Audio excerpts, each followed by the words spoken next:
ብዙ ጊዜ ጥያቄ የሚሆንብኝ ነገር ከቴክኖሎጂ ጋር ተገናኝቶ ማለት ነው አሁን ላይ ሆነ ስታስበው ላይክ የሰውን የኑሮ ሂደት እያቀለለ መጥቷልና ሰዎችን እያሰነፈ አይሄድም ይሄ ነገር ምክንያቱም በፊት ስትራግል የምታደርግባቸው ሜንታሊም ፊዚካሊም ስፒሪቹዋሊም የምትሰራቸው ነገሮች ይኖራሉና አሁን የምትሰራቸውን ነገሮች ቴክኖሎጂ እየሰራልህ ከሄደ ሰነፍ የሚሆን ቻንስህ አይጨምርም?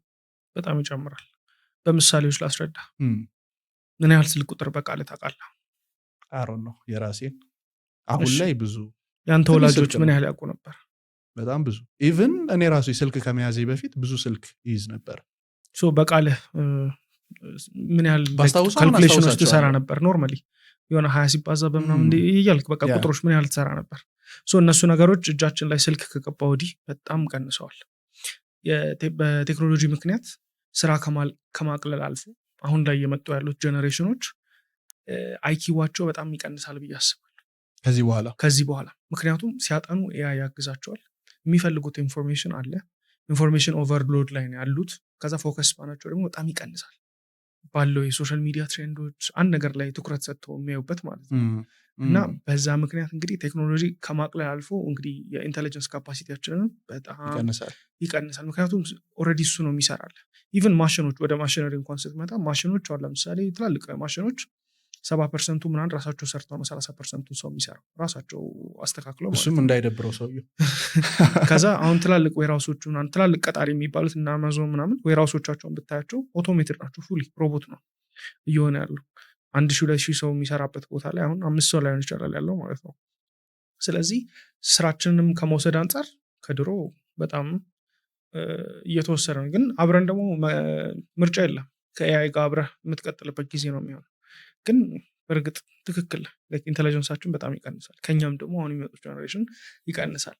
እንደሚታወቀው በዚህ ፖድካስት ላይ ሰዎች የተማሩበት ያለፉበት ጆርኒያቸውን ነው ዲስከስ የምናደርገው። በዚህ ሰዓት ላይ ቴክኖሎጂ ላይ የሚጀምር ሰው ይኖራል። ለመጀመር ደግሞ ገና ፍላጎት ላይ ያለ ሰው ሊኖር ይችላል። አንዳንድ ሰው ደግሞ ጀምሮ መሀል ላይ የተለያዩ ስትራግሎች እያጋጠሙት ያለ ሰው ሊኖር ይችላል እና አንዳንድ ነገሮች ካለፍናቸው በኋላ ቀላል ነው የሚሆኑት። ብዙ ያለፍከው ነገር ያለ ይመስለኛል። ዛሬ እንግዲህ በደንብ እናወራለን ከቴክኖሎጂ ጋር የተገናኘህበትና በቃ እኔ ቴክኖሎጂ ላይ ነው መስራት የምፈልገው ይሄ የኔ ፓሽን ነው ብለህ የገባህበት ሞመንት ታስታውሰዋለህ? አንድ ሞመንት የለም፣ ግን በአንዱ ወደ ሌላው መርቶኝ ወደዛ ፓዝ እንደገባው አውቃለሁ። ከድሮም ጀምሮ እንደዚህ የቴክኖሎጂ ዜናዎችን ስልክ እንኳን ባልገዛ ግን ምን አይነት ስልኮች እንዳሉ፣ ስልኮች ላይ ምን አይነት ቴክኖሎጂዎች እንዳሉ፣ የካሜራ ቴክኖሎጂ ሃርድዌሮቹ እያልን በጣም ኢንትረስትድ እየሆንኩ አይፎኖች ሲወጡ ሳምሰንግ ሲወጣ ምን አለው የትኛው የተሻለ ነው የሚለውን ፋሲኔት እያደረገኝ ሄደው ማለት ነው። ከዛ ደግሞ ትምህርት ቤትም እንግዲህ ኮምፒውተር ሳይንስ ነው የተማርኩት። ስለ ቴክኖሎጂ ዓለም ቢያንስ ጠጋ ብዬ ሙሉ በሙሉ በቃ ስራዬ እስኪሆን ድረስ ማየት ይችላል። ግን ቴክኖሎጂ እጅግ በጣም ሰፊ ነው። አወቅኩት ያስኩት የምትለው ነገር አይደለም። ቴክኖሎጂ ላይ ስትገባ በየጊዜው የተለያዩ ኢንስፓየር የሚያደርጉ ነገሮች አሉ። ግን ለአንተ በቃ ቶፕ ነው የምትለው ኢንስፓይሬሽንህ ምንድን ነው? ብዙ ጊዜ ግለሰቦች እንደዚህ አልጠራም ባደንቃቸው ምንም ብል ግን በቃ ኢንስፓይሬሽኖች የምለው ሰርተው ማሳየት የሚችሉ ሰዎች በእኔ ሙያ ላይ ሙዚቀኛ ከሆንክ በቃ በሙዚቃው የተሻግሩ ወንዝ ተሻግሮ ሄዶ ሰርቶ እዚህም ሀገር ላይ ጥሩ ፐርፎርም የሚያደርግ ሰው ስታይ ኦኬ ይቻላል ትላለህ። ቤት ውስጥ ሆኜ አንድ ሰው ተመለከትኩ ኢንስታግራም ላይ ተመለከትኩት። ያ ልጅ ጀርመን በርሊን ውስጥ ያለ ኮንፈረንስ ስቴጅ መሃል ሆኖ ትልቅ የቴክኖሎጂ ኮንፈረንስ ነው።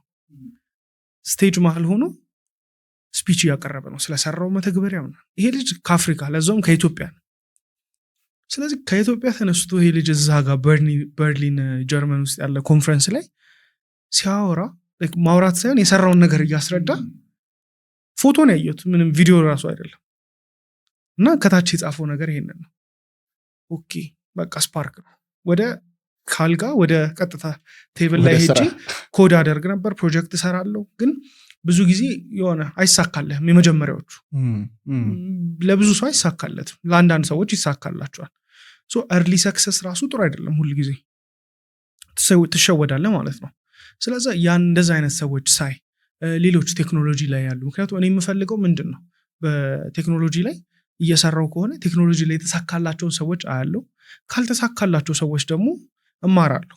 ለምን አልተሳካላቸው? ማርኬቱ ነው የነሱ ስንፍና ነው? እንዴት ነው ያልተሳካላቸው? አሁን ለምሳሌ ኢትዮጵያ ውስጥ በቃ መስራት አይቻልም ሊባል ይችላል። ግን እኔ ኢትዮጵያ ውስጥ ነው ያለሁት። ካልሰራው መኖር አልችልም። ኃላፊነት እየጨመርክ በሄድክ ቁጥር የግዴታ መስራት አለብህ።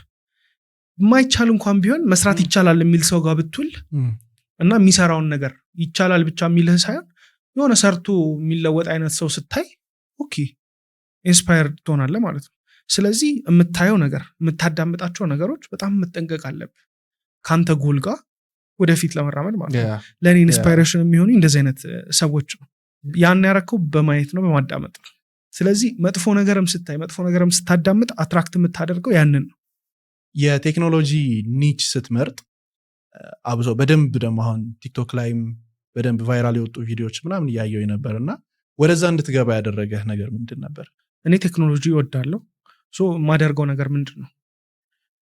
ድረገጾች ላይ እና ደግሞ እነ ዩቲዩብ ያሉ ፕላትፎርሞች ላይ ሄጄ ስለ እነዛ ነገሮች ልገዛው ማልችለው አይነት ፕሮዳክትን ሲከፍቱት ሁሉ ነገር በቃ ቁጭ ብዬ ያለሁ ሲከፈት በቃ የመጀመሪያ ኤክስፒሪየንስ በቃ አንድ ነገር አንቦክስ አድርገው በቃ ደስ ይላል፣ ፓኬጂንጉ ሁሉም ነገር ማለት ነው። ስለዚህ እነሱን ስመለከት ሳይ በጣም ፍላጎት አደረብኝ። ያው ቴክኖሎጂ እወዳለሁ፣ ለሰዎችም አብራራለሁ ምን እላለሁ፣ ግን የሆነ አላገኘውም እንዴት መጀመር እንዳለብኝ። ከዛ ሞከርኩ ባለኝ ነገር ማለት ነው። የኮቪድ ጊዜ ላይ ነበር። ከዛ በፊትም እፈልግ ነበር ቪዲዮዎች ቀርጻለሁ ምናምን እኮ አለቃቸውም። ቀርጻ ብቻ ነው ታስቀምጣቸው? ቀርጬ አስቀምጣቸዋል። ከዛ እንግዲህ የኮቪድ ጊዜ ላይ ፖስቱን ለማድረግ ጀመርኩ። ከዛ በፊት ቀርጻ ያስቀምጥካቸው አይደለም? የዛውን ጊዜ የዛኑ ሰዓት የቀረጽከውን ነበር። ከዛ በፊት ያሉት ያስቃሉ ራሱ ቢካዝ የመጀመሪያ ነው ማለት ለሰው ሁላ እንዲህ አይቶ የሚሳሳቅበት ጊዜ ነበር። ድሮ ዩኒቨርሲቲ ውስጥ ጓደኛ አግኝተውናል። በጣም በቃ ፕሮፌሽናል አድርጌ ሆና ነው የሚሰራውን ነገር ማለት ነው። እና አሁን የኮቪድ ጊዜ ፖስት ማድረግ ጀመርኩ እና ፖስት ማድረግ ስጀምር ስልኬ ላይ እጄ ላይ ነበረው ስልክ ሁዋዊ ነው። ሞባይል ዳታው አይሰራም ነበር እንደው። ስለዚህ ሞባይል ዳታ ከሰዎች ጋር እንኳን ቴክስት ኢንስታግራም ላይ ለመጣጣፍ ወይ ትምህርት ቤት ስሄድ ዋይፋይ ስላለ ወይ ቤት ስመለስ ዋይፋይ ስለማገኝ በመንገድ ላይ በመሀል በቃ አንድ ቦታ መድረስ አለብኝ። ያንን ሁዋዊ ስልክ ይዤ ቤት ውስጥ ፓውዛ አለ። ያንቺን ፓውዛ ይሄ መብራት ሲጠፋ የሚበሩት መብራቶችን አስተካክዬ ነው ቲፖች መስጠት የጀመርኩት። የማውቀውን ነገር ቴክኖሎጂ እወዳለሁ። ሶሻል ሚዲያ ላይ የምሰራው ደግሞ ቴክኖሎጂ ነው። ስለዚህ አልቸገርም። ቴክ ኮንቴንቶች መስራት ጀመርኩ ከዛ በኋላ ማለት ነው። እንደ አጋጣሚ ቫይራል ወጣ ያ ቪዲዮ። ሪኮመንድ ያደረኩት ይሄ እኔ የምጠቀማቸው ዌብሳይቶች ናቸው። ሰው አሁን ለምሳሌ virustotal.com የሚባል ዌብሳይት አስታውሰዋለሁ። ሪኮመንድ አደረኩ። ብዙ ሰዎች ሊንክ ይላክላቸዋል። ሊንክ ሲላክላቸው ክሊክ ለማድረግ ይፈራሉ። ሀክ ብንደረግ ሰዋን ከተላከላችሁ ኮፒ አድርጉትና ሳትከፍቱት እዚህ ዌብሳይት ላይ ስታረጉት በጣም ብዙ አናሊሲስ ሰርቶ ይሄ ያረጋል እንዲህ ያረጋል ይሄን አልኩ። እንዲህ ሲሆን ቴሌግራማችን ሀክ ሲደረግ ኮመንቶችን መጡ። እንደ አጋጣሚ 14000 ቪው ታየ። የመጀመሪያው 14000 ቪው ማለት አሁን 140000 በለው። በአሁኑ ብዙ ሰው አልነበረም ያኔ። በጣም ሞራል ሆነኝ ማለት ነው። ከዛ በኋላ ቪው ከየት ይምጣ ግን በቃ ኮንሲስተንትሊ ፖስት ማድረግ ጀመርኩ። ከአንድ ጓደኛዬ ጋር ተነጋገርን። አካውንታቢሊቲ ፓርትነር አደረኩት። እሱን መስራት ጀምሮ እሱን አይቼ ነበር ራሱ የሰራሁት ያን ሰሞን ላይ ማለት ነው። ጠራሁት፣ ቡና ይጠጣን፣ አወራን። እኔ በየቀኑ እሰራለሁ አንተም ስራ እንደዚህ እናድርግ ምናምን። አካውንታቢሊቲ ፓርትነር ፖስት አላረኩም። ፖስት አድርግ እንዲህ አይነት ነገር ለአንድ ወር ኮንሲስተንትሊ 30 ቀን ሰራው። 17000 ፎሎወር አገኘ። እኔ 17000 ፎሎወር በጣም ማለት ቴክኖሎጂ ነው የምሰራው ኮንቴንቱ። ከዛ ስፖንሰሮች መምጣት ጀመሩ ምናምን። ኦኬ ሲሪየስሊ ወሰድኩት። ቪዲዮ ኤዲቲንግ ተማርኩ ኦንላይን ላይ ዩቲዩብ ላይ። ራስና ኤዲት የምታደርጋቸው የነበረው? አዎ። ከኤዲቲንግም ውጭ ቴክኖሎጂ ደግሞ በጣም ለሰዎች ሶሻል ሚዲያ ላይ የሚመጡት ሊዝናኑ ነው፣ ሊማሩ አይደለም። ትምህርት እንዲመስላቸው አልፈልግም። ስለዛ ምን አይነት የተሻለ ነገር ላርግ። እኔ የምመለከታቸው የነበሩት ኢንስፓየር የሚያደርጉኝ ዩቲዩበሮች የሚሰሩትን ነገር ማየት ጀመርኩ። በእነሱ ሌቭል እንኳን ባልሰራ ብሞክርስ እንደዚህ አይነት ክሬቲቪቲ ጣል ባረግበት ባለኝ አቅም ማለት ነው። ቤስት አሁን ላይ ዩቲዩብ፣ ቲክቶክ ኮንቴንት ክሪኤሽን ለሚጀምሩ ሰዎች እኔም ቻናል ላይ ሪከመንድ አደርጋለሁ። ባላቸው ነገር ነው መጀመሪያ ያለባቸው። ለምሳሌ ማይክ፣ እንደዚህ አይነት ኤክስፔንሲቭ ማይክ $400 የሚያወጣ ማይክ እንደዚህ አይነት ላይት ሴታፕ ውስጥ ሆኖ አይደለም። ባላቸው ነገር ነው ቢጀምሩ። ቢካዝ ጊዜ ይሄዳል። እነዚህ ነገሮች ከሰራ በኋላ ማሟላት ትችላለህ ባለህ ነገር። ሰው የሚፈልገው አይዲያውን ምንድን ነው የምታስተላልፈው መልእክት። አንተ ኮንቴንት ስትሰራ ቴሌቪዥን ላይ ስልክ ላይ የሚመለከተ ሰው ምን ይጠቀማል? እሱ አሁን ይህን ሳይ ኮንቴንት ሊጀምር የሚፈልግ ሰው ይህንን ቪዲዮ ሲመለከት እኔ ያሳለፍኩትን ነገር አይቶ ኢንስፓየርድ ይሆናል። መጀመሪያ ቀደም ምን ብላይ ነበር ቴክኖሎጂ ላይ ኢንስፓየርድ የሆንኩት እንግዲህ ያንን ልጅ አይቼ ነው። ጀርመን ላይ እንደዚህ ስፒች ሲያቀርብ ምን ሲል ኦኬ እሱ ብቻ አይደለም በቃ እንደዚህ አይነት ሞመንቶች የምመለከታቸው ፎሎ ማድረጋቸው ሰዎች ምናምን ፊዴ ላይ መጡት እንደዚህ አይነት ናቸው መሆን የምፈልጋቸው አይነት። ስለዛ ይህንንም ቪዲዮ ኮንቴንት መጀመር የሚፈልግ ሰው ሲያየው ምን ያደርጋል? ኦኬ ባለኝ ነገር ጀምራለሁ፣ ነገ ከነገ ወዲያ እንትን ሲሟላ እንዲህ ሲሆን ምናምን ነው ስላይክ ዛሬ ጀምረው ይኸው የምትማረው ደግሞ አሁን ላይ ከምትሰራው ኮንቴንት ነው። ለምሳሌ ምንም ካልሰራ ኮምፔር የምታደርገው ራስህን አንተ ኢንስፓየርድ ከሚያደርጉ ሰዎች በጣም ከሰሩት ሰዎች እነሱ በብዙ ፕራክቲስ ነው ያንን ያመጡት። አንተ ግን አንድ ኮንቴንት ስትሰራ ሬፈረንስ የምታደርገው ያቺን ኮንቴንት ይዘህ ለሚቀጥለው ይሄን አስተካክላለሁ ትላለህ። ያንን ነው የምታደርገው ማለት ነው። ስለዚህ መጀመር ነው ትልቁ ነገር። ኦቨርቲንኪንግ ብዙ ሰው ይቸገራል ታውቃለህ አይደል? በደንብ በጣም ብዙ ዲሲዥኖች ናቸው በቀን ውስጥ የምናደርገው።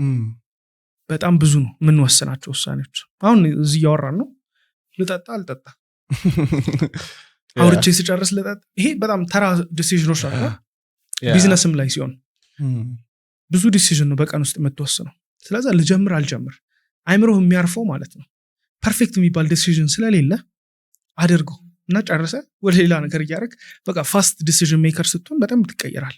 ልጀምር አልጀምር ስትል የነበርክ ሰውዬ ምን ላስተካክል ወደሚል ከሰራው ነገር